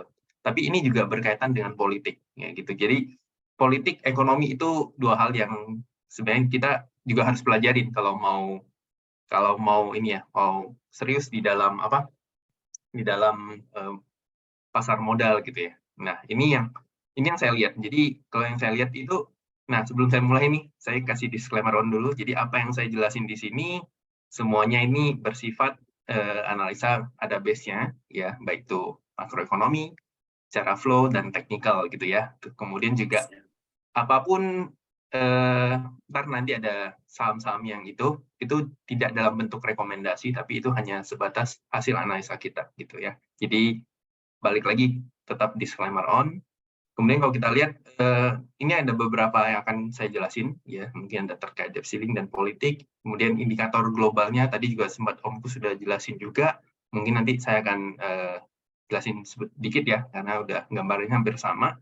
Kemudian terkait ISG gimana, kemudian sektor-sektor yang menarik itu kayak gimana, dan sama daftar saham mingguan. Oke. Nah, kita lihat debt ceiling ini and political issue ini sebenarnya adalah dua hal yang menurut saya itu nggak bisa lepas gitu, karena kita terkait yang pertama seperti yang tadi sudah saya bilang ya, ini ada terkait pemilu US 2024 gitu. Jadi apalagi kalau kita di sini kan banyak partai, sedangkan di US kan cuma dua partainya, dan Republik sama Demokrat, dan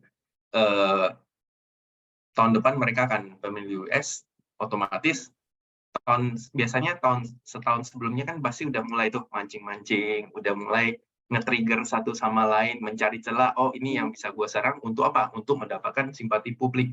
Lagi-lagi di zaman sekarang ini itu bukan lagi soal siapa yang paling, hal utama ya, itu bukan siapa yang paling benar dan salah, tapi kita mencari attention dulu gitu. Kita mencari attention dari publik. Publik sadar, oh ini is time untuk gue kayaknya mulai serius lihat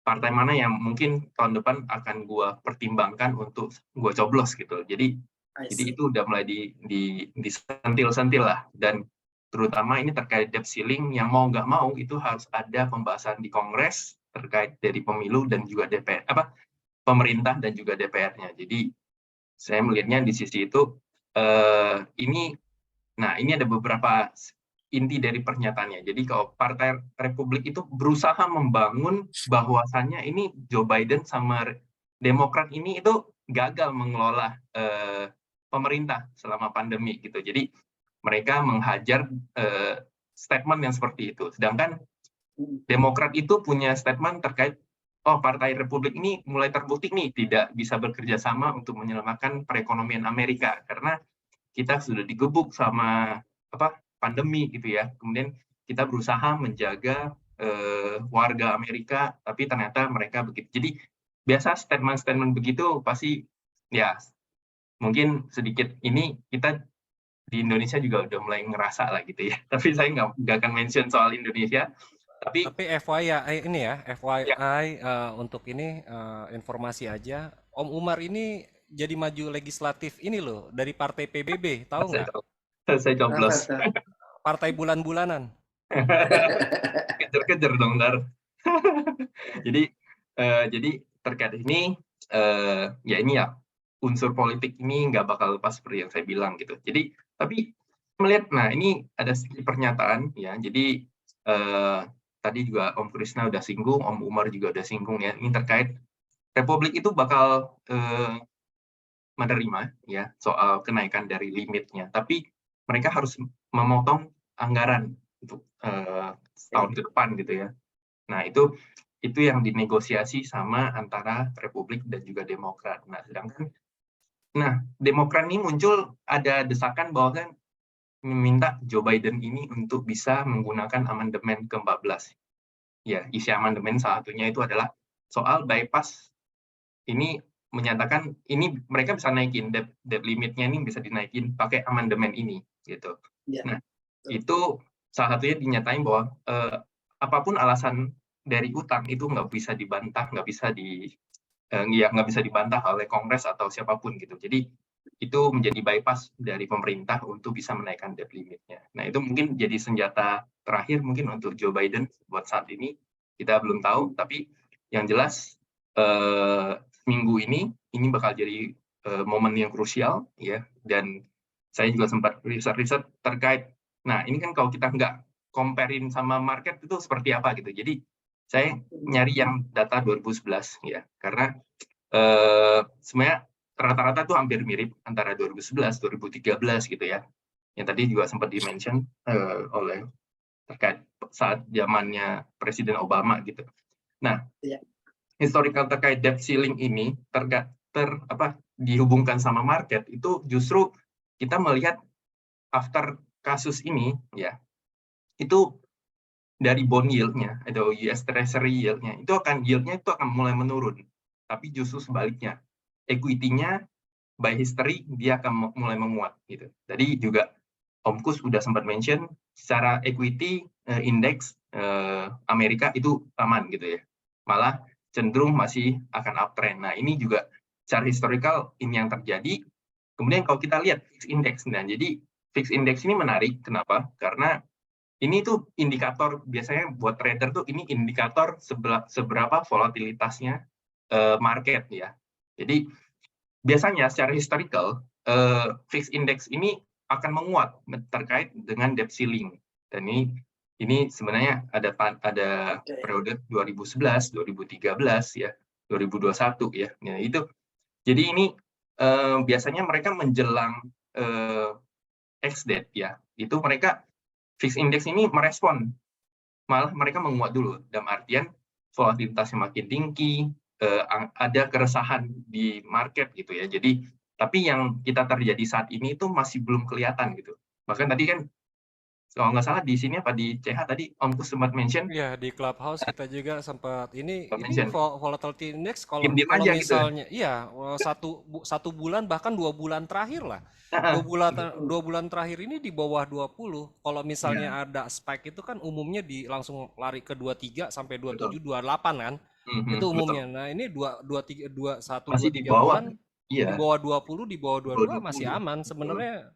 Nggak ada masalah gitu terhadap indeks global dan lain-lain. Itu Om, kalau baca itu di Wall Street Journal dan segala macam, orang tuh udah ngelok aja ini nggak mungkin, nggak boleh Amerika itu default, jadi pasti dibantuin. Akhirnya semua orang udah menganggap nih udah pasti bantulah, pasti bercanda-bercanda doang nih, drama-drama gitu. Itu aja yang kalau aku sih sama Mas Krishna sepakatnya gini, masalahnya cuma satu yang nakut-nakutinnya Pak Umar. Biar ada topik Om. Biar ada topik ya benar-benar. Jadi benar. Ya kemarin belum belanja, sekarang udah. Oh jadi bullish nih, berartinya kita Ya. jualan gitu. Bullish. Nah, jadi benar nih. Ini jadi sebenarnya kalau saya pun lihat sama, debt ceiling ini pasti akan di-approve. Pasti akan di-approve. Kenapa? Karena ini menyangkut ekonomi Amerika yang kita tahu saat ini walaupun masih strong, tapi sudah nggak se-strong tahun-tahun sebelumnya. Belum lagi nanti kalau misalnya ini debt ceiling nggak di-approve, mungkin saya bisa mention terkait kredit ratingnya Amerika mungkin bisa terjadi lagi penurunan di tahun 2011. Nah, Oke. itu bisa jadi concern Amerika dan itu bisa impact-nya ke global juga. Jadi debt ceiling ini kalau saya lihat ini hanya permainan dari secara politik. Jadi ya bikin bumbu-bumbu panas biar marketnya seperti apa gitu ya. Jadi tapi in the end saya rasa mungkin dekat-dekat hari H-nya itu mungkin akan di-approve gitu. Mungkin bukan mungkin lagi tapi mungkin 80% lah akan di-approve gitu dari terkait debt ceiling ini. Jadi so far harusnya aman aja gitu. Nah, oke, kita akan coba lihat indikator global ya. Di indikator global ini termasuk tadi pergerakan dolar, rupiah, dan juga obligasi. Nah, kalau misalnya kita lihat dari Dow Jones sendiri, nah ini pendapat saya, ini terkait Dow Jones. Ini Dow Jones ada kemungkinan dia tetap arahnya akan naik menguat gitu ya. Nah, ini ada sedikit potensi kalau saya lihat, walaupun ini namanya inverted head and shoulder, walaupun right shoulder yang belum terjadi, ini bisa aja dia break ke atas lalu naik, atau mungkin dalam minggu ini dia ada potensi dia turun mengetes di area sekitar ya 32.000, kemudian dia menguat lagi ke atas. Apalagi kalau dia break, maka terkonfirmasi secara tren dia akan bergerak naik gitu ya. Ini dari Dow Jones Index gitu. Dan kemudian kita lihat S&P 500. Nah, S&P 500 ini juga ini saya bikin dua skenario. Kalau misalkan dia turun, dia akan kemana? Kalau misalkan dia akan naik, dia akan kemana gitu ya. Jadi S&P 500 juga saya melihat bakal akan terjadi penguatan ya. Cenderung kalau saya ini melihatnya akan cenderung menguat, tapi mungkin setelah udah mulai ada signal. Biasanya kan signal di market jalan duluan ketimbang pernyataan dari berita gitu ya. Jadi kemungkinan ini ada dua cara, either dia akan break di area 4.200 atau mungkin dia akan turun gitu. Jadi ada potensi. Cuman saya balik lagi, saya melihatnya dari sektor equity based on history itu juga equity-nya akan menguat, equity-nya Amerika gitu ya. Kemudian kalau kita lihat Nasdaq juga secara daily sama juga tadi Om Gus bilang akan ada kenaikan, ya begitu pun view saya dia juga akan ada kenaikan. Secara teknikal ini dia udah mulai membentuk cup and handle, artinya ada kelanjutan dari kenaikan, otomatis kemungkinan dia akan bergerak di level mungkin 13250 atau 13330-an gitu. Jadi mostly equity-nya US ini saya lihatnya saya lebih beratnya ke bullish gitu setelah kasus debt ceiling. Nah, ini balik lagi kita akan lihat dolar index. Nah, dolar index tadi juga sempat Om Kus lihat ya. Ini secara midterm. Ini kita nggak usah bicarain dulu lah mungkin ya, karena tapi udah keburu ke gambar, jadi ya udahlah letak dulu gitu. Tapi kita lihat short term-nya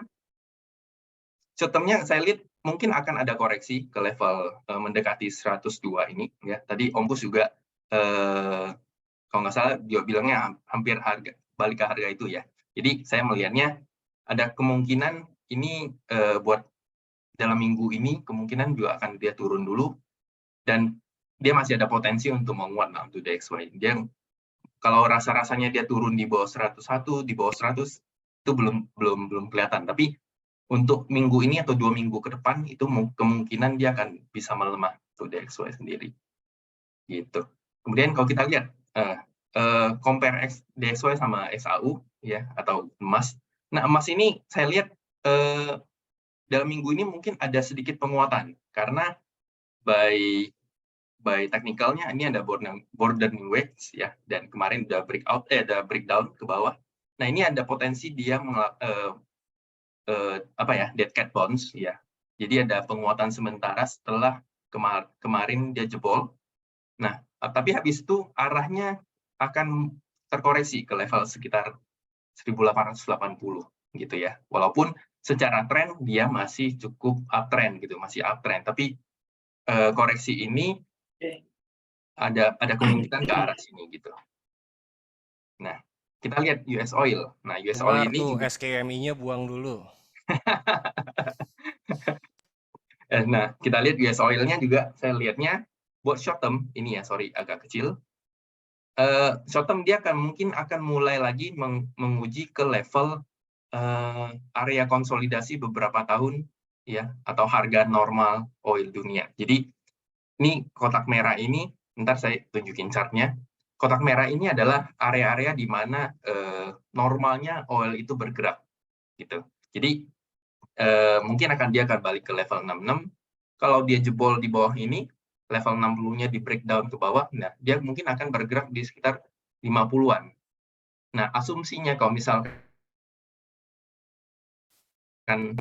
dan ini mid term ya, ini juga mid term, asumsinya kalau dia breakdown ke bawah itu ke berapa, kemudian kalau dia menguat ternyata, kita nggak pernah tahu sebulan 2 bulan ke depan isu apa, ya kan? Tapi kita bisa kasih projection kalau seandainya strateginya oilnya turun seperti apa, tapi kalau dia naik dia akan kemana gitu. Jadi itu ya kan, itu akan kita kasih sedikit ada gambaran. Jadi saya tuh suka strateginya, semua strategi jadi tahu gitu, ke atasnya gimana, ke bawahnya pun kemana gitu. Jadi kita siap gitu. Jangan hanya cuman kita kalau lihatnya ke atas terus, tapi begitu kenyataannya dibawa ke bawah kita jadi bingung gitu. Nah itu yang berusaha mungkin kita latihan terus. Gitu. Ya, kemudian kalau kita lihat nih US bond. Nah, US bond ini adalah uptrend-nya beberapa tahun terakhir. US bond ini yield ya, US 10-year yield-nya. Jadi yield-nya US 10-year ini secara midterm itu ada target by technical terus ke arah 2,5%. Nah, ini dia sudah sempat breakdown, kemudian dia menguat, dia turun lagi. Nah, ini lagi di area konsolidasi. Nah, rekonsolidasi dan hari ini dia masih cukup menguat, tapi saya lihatnya kalau by history seperti yang tadi saya share, US bonds-nya yield-nya akan melemah. Nah, artinya target ini ada kemungkinan yield US 10-year-nya bakal nyentuh di level 2,5 gitu. Jadi itu yang kemungkinan mungkin akan terjadi gitu ya. Kemudian yang terakhir kita akan lihat rupiah. Nah, rupiah juga masih bergerak rentang sideways ya di bawah 1.500 dan sampai 14.600-an gitu. Nah, 14.600 sampai 1.500 ini masih akan bergerak di sini. Kalau rupiah melemah pun targetnya mungkin akan di sekitar 15.000, walaupun untuk kondisi saat ini rada agak susah karena kita itu lebih unggul, dalam artian rupiah kemungkinan akan menguat, apalagi dua harian ini kita di equity sih ada inflow ya. Nah, tapi saya lihatnya potensinya justru rupiah ini bisa menguat gitu, ketimbang dia melemah. Tapi kalau seandainya melemah dia akan kemana? Mungkin ke level 15.000-an, dan dia tuh kalau muat dia kemungkinan akan balik ke level 14.600-an gitu. Nah, itu dia. Nah, ini adalah bonds Indo.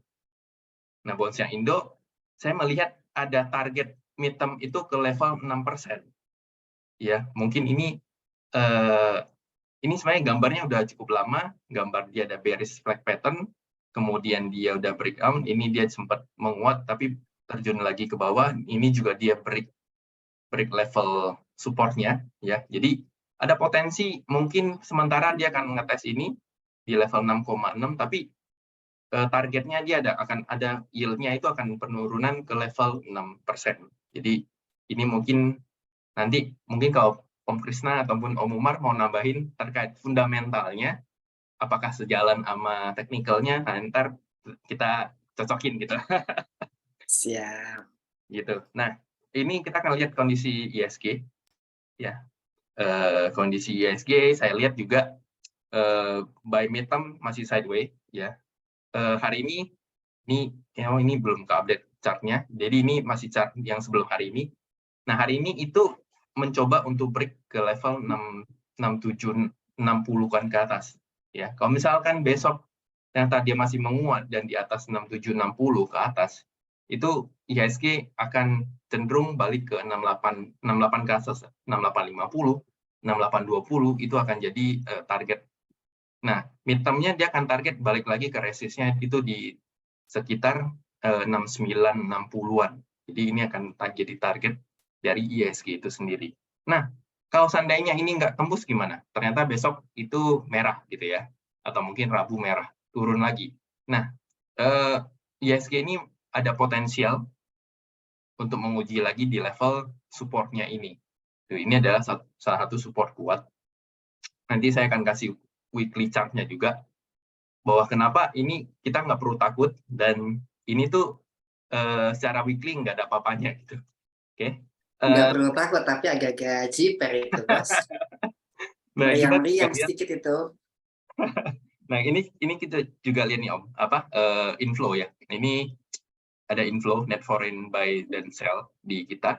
Ini kemarin, ini adalah periode kita hari Minggu kejepit setelah Lebaran. Tadi Om Gus sempat mention, ini asing suka belinya pas kejepit-kejepit nih. Nah, termasuk kemarin hari Jumat, hari kejepit mereka masuk inflow 1 T. Hari ini juga hampir 1 T sih hari ini masuknya. Nah, itu juga jadi concern bahwasannya kemungkinan dalam waktu dekat IHSG bisa break level area ini ketimbang turun, di mana juga ini kan udah mendekati rebalancing MSCI effective date-nya kan tanggal 1 Juni. Jadi terlihat ini ada inflow juga, ada selain rebalancing mungkin ada weighting, ada reweighting ya, weighting terhadap saham-saham MSCI ya, kayak kita lihat BRI, BCA, BMRI kayak gitu ya. Jadi kelihatan juga ada inflow ke bank-bank gede itu tadi. Nah ini yang tadi saya bilang IHSG secara weekly. Ini secara weekly kita pernah di periode ini turun sampai ke level ini, kemudian kita naik. Nah ini secara chart IHSG ini ada yang namanya bentuknya inverted head and shoulder. Dan kita setelah bertahun-tahun dari periode 2018, 2019, 2021, akhirnya kita breakout di ujung tahun 2021. Nah, sejak dari itu kita bergerak naik di level area breakout secara weekly-nya, secara monthly malah kayak gitu ya. Jadi ini tuh jadi support yang cukup kuat untuk IHSG. That's why kalaupun IHSG masih ngetes ya jelek-jeleknya 6.400 itu masih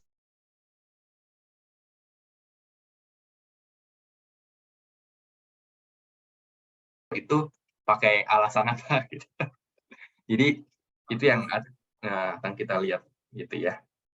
Nah, kita akan lihat sektor saham-saham yang menarik. Nah, ini ya rangkuman mungkin untuk seminggu ke depan. Dan tadi gua kaget juga karena di RRG-nya Om Kus juga sama nih. Nah, banking, kemudian ini mungkin saya persingkat non-cyclical sama cyclical ya. Kemudian properti. Nah, properti ini menariknya karena apa? Menariknya karena ini bisa kita pakai untuk buy on weakness. Ini kalau di grup-grup saya itu udah ngantri, udah sering tiap hari itu ngantri properti, beberapa kita ngantrinya di buy on weakness. Jadi tiap hari dikasih order Om, ngantri di bawah, gitu. Yang punya industri. Ini nunggu aja berarti ya? Nunggu di bawah aja ya? Nunggu di bawah aja ya? Nunggu di bawah untuk properti, karena ada chance itu lebih gede kita bisa dapat di bawah. Kemudian industri ini ya seperti tadi Astra ya, Astra hari ini juga menguat lagi dan ada potensi dia membreak level 6.800 dan itu bagus untuk Astra. Nah kita lihat nih, sementara hindari sektor-sektor yang terkait energi dan basic ya. Energi juga masih kepukul.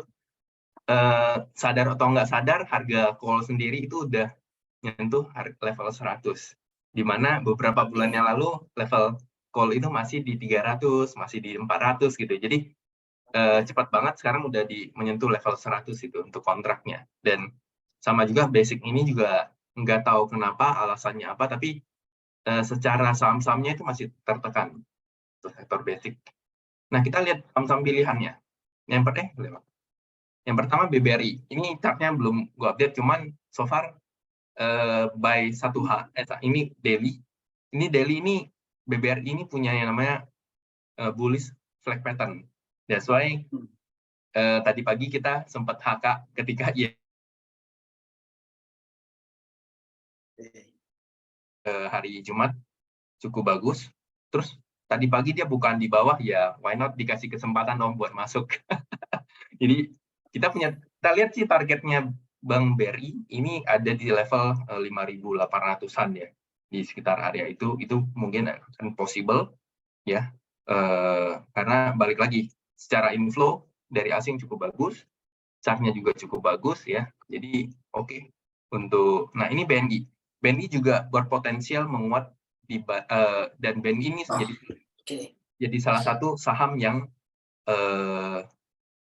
ketinggalan ya. gerak lah Om. Hari ini kan BMRI itu udah gerak, nah BNI ini belum nih, tapi dia 2 hari ini udah volumenya cukup gede, dan kalau besok dia masih bisa gerak dan mulai gerak di atas level 8.900 ke atas, bahkan 9.000, nah maka dia ada potensi untuk bisa menguat ke level 9.300. Jadi ada chance untuk bisa bergerak ke situ sih untuk BNI gitu.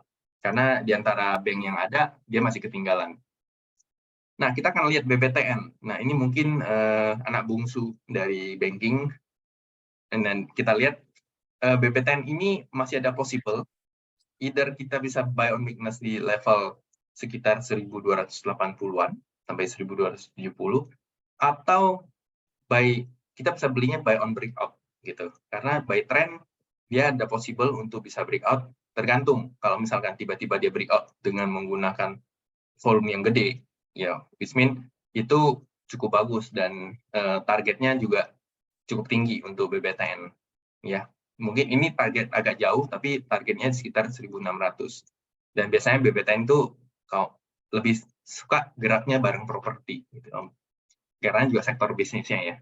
Dan kita lihat ini Telkom, ya Telkom by technically dia mulai akan melakukan flip level, dalam artian dia akan mulai berbelok, dan hari ini udah mulai berbelok, ini chart masih yang kemarin, dan hari ini tuh udah mulai berbelok masuk ke area 4080, dan hari ini juga dia nggak bikin low baru ya, malah dia bikin higher high dari beberapa hari terakhir. Jadi Telkom ini masih ada possible untuk bisa kita trading sampai ke level 4250, 4240. Jadi level ini masih bisa kita trading lah, lumayan lah untuk Telkom gitu. Nah, kemudian kita lihat Excel. Nah, ini tadi, ini saya melihatnya Excel itu punya dua possible ya. Yang pertama, kalau misalkan dia ternyata bisa break di atas level 2005 atau 2070, ini kan ada satu sub resisten di sini. Nah, kalau dia break di situ, maka dia akan melanjutkan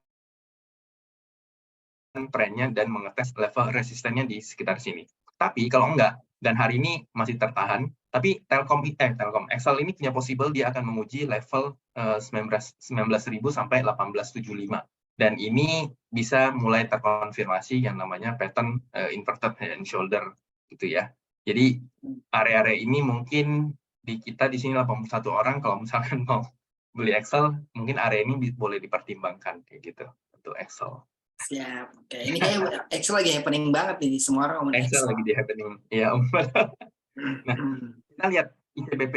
ICBP juga masih ada kenaikan. Ini gambarnya udah cukup lama dan masih saya pakai.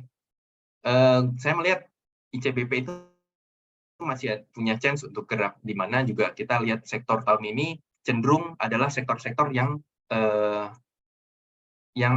counter, yang berlawan arah dengan sektor energi gitu ya, di mana energinya turun, otomatis ini memberi angin segar buat mereka gitu. Dan salah satunya ICBP juga ya. Jadi ICBP saya rasa juga masih menarik secara untuk trading, masih cukup oke. Kemudian kita lihat INDF juga ya, ini induknya, ini lebih tepat holdingnya, dan kita lihat dia kemarin udah mulai break level resistennya ini, dynamic resistennya. Kemudian kalau dia turun di bawah level sekitar 6.800, ini masih cukup menarik untuk INDF untuk bisa kita buy untuk trading ya, karena ini ada midterm-nya ini di sekitar 7.300 kayak gitu. Kemudian nah ini era ini ini saya pakai time frame 1H. Kalau daily-nya memang dia ada flag ya. Kalau kita lihat gambar ini ada flag. Nah, 1H ini dia ada inverted head and shoulder. Dari Jumat dia udah breakout dan hari ini lagi sedikit throwback. Tadi juga ke level 500 ya.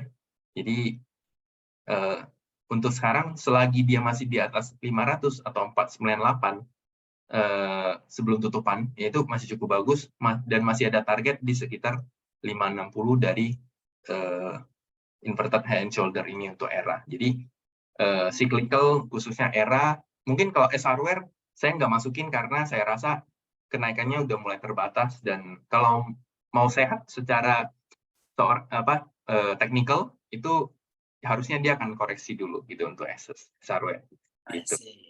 Kemudian terakhir, ini mungkin terakhir Om ya, properti ini SMRA by midterm-nya dia ada target di sekitar 880. Kita tahu juga properti tahun ini cukup menarik. That's why saya melihatnya agak jauh dan kita ada potensi bisa ngumpulin tuh di level 610, 620, dan ini sejalan juga tadi dari sektoral yang Om Kus kasih juga, properti ada potensi untuk kita bisa buy on weakness gitu ya. Dan saya memilih SMRA yang cukup oke gitu. Kemudian CTRA juga. CTRA ini ada possible dia udah tidak membuat higher high baru, malah justru mulai berbalik arah, dan kita tunggu aja di level sekitar 10.30, 10.40 ini jadi areanya. Karena by the pattern ini ya, falling wedge ini dia udah capai targetnya. Jadi dia akan konsolidasi lagi di level ini. Kayak gitu. Jadi properti itu ada chance untuk dia bisa buy on weakness. Nah, ini salah satu IPCC yang menurut saya juga cukup menarik secara technical. Dia masih lagi konsolidasi. Ini ada satu pattern ascending triangle yang cukup gede, dan dia terkonsolidasi setelah breakout, dan level ini kalau mungkin mainnya santai, mainnya nggak harus TP hari ini, dan ini IPCC mungkin bisa jadi rekomendasi yang cukup bagus sih untuk trading dan hold gitu. Oke, yang terakhir mungkin Jasa Marga. Jasa Marga ini ada potensi dia cup and handle secara teknikal. Kalaupun dia bisa break di atas 3.600, maka dia akan punya potensial ke 4.400 gitu. Jadi manfaatin area konsolidasinya di sini, atau mau lebih aman dia breakout, kemudian dia koreksi di dekat-dekat 3.600 baru masuk. Jadi itu lebih terkonfirmasi. Oke, sekian dari saya. Mohon maaf kalau ada kata-kata yang salah. Terima kasih. Nggak apa-apa. Makasih banyak Mas Andi. Komprehensif banget nih. Om, sebentar nih, ini ada yang nanya sesuatu nih. Ini masih membuka nggak nih? Kita sebenarnya sudah melewati batas, tapi tadi yang nanya SQMI. Mau buka chart atau Mas? Oke, ini saya Maskus aja yang jawab. Ya, SQMI ya. SQMI. Nah, SQMI ini secara oh ya benar. Oke, kita lihat kalau secara indikator semuanya melemah, dia masih cenderung sideways ya. Ini juga terkait juga sama emas yang masih belum ada pergerakan ya Om. Jadi SQMI ini kalau di level 60 masih cukup bagus, oke. Tapi kalau dia mulai break ke bawah, maka dia ada potensi nih ngetes di level 55. Jadi masih cukup berat, volumenya juga lagi kosong, nggak terlalu banyak ya. Cuman memang beberapa, kalau kita lihat lebih dekat, ini seperti ada volume spike, ada yang ngumpulin pelan-pelan. Saya tidak tahu mungkin, tapi ada potensial itu, tapi tetap aja risk-nya harus kita jaga juga. Siap, oke. Pak Cahya ya. Ya. SQMI-nya tadi. Satu lagi ada namanya Bukopin, Bos. Karena Bukopin itu ada right issue di harga 100, tapi somehow ya? Betul. Itu agak-agak gimana gitu sebenarnya. Bukopin, kalau kita lihat ya, tetap ini sama, sahamnya nggak kemana-mana. Ini kemarin naik, kalau nggak salah kita sempat trading bentar, kemudian turun lagi. Jadi sama juga mirip-mirip ya. Jadi ini ada level resist support di level 9897. Ini harus kita jaga sih level ini. Jadi kalau dia ternyata jebol, maka agak cukup berat. Coba saya lihat dari BBKP. Nah BBKP mungkin beberapa ini ada yang ngumpulin ya. Cuman harusnya akan ada gerakan terbatas ya, mungkin di level 110. Mungkin ini bisa kita trading kalau misalkan dia ternyata udah mulai break di sekitar 102, 101 gitu. Oke, siap Om. Karena waktu sudah jam 9:10, sudah melewati batas ambang, time ceiling namanya gitu ya. Ya. Jadi saya mau mencoba menutup ini aja. Om Krista ada tambahan apa enggak? Cukup, Om Umar.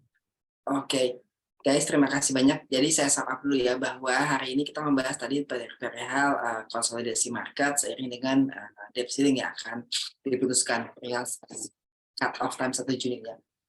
Basically kita memandang bahwa ada agenda besar yang lebih bersifat politis di sini karena somehow Amerika harus survive.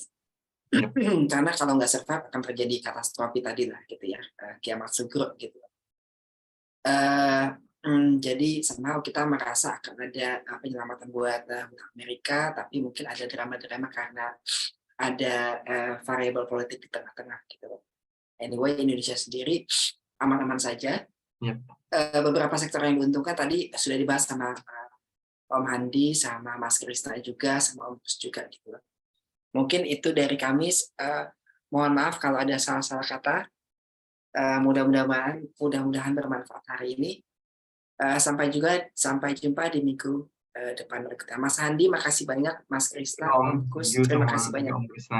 Om Handi, thank you so much. you. Thank you. Terima kasih banyak, Om. semuanya. Terima kasih. Thank you. Assalamualaikum. Waalaikumsalam.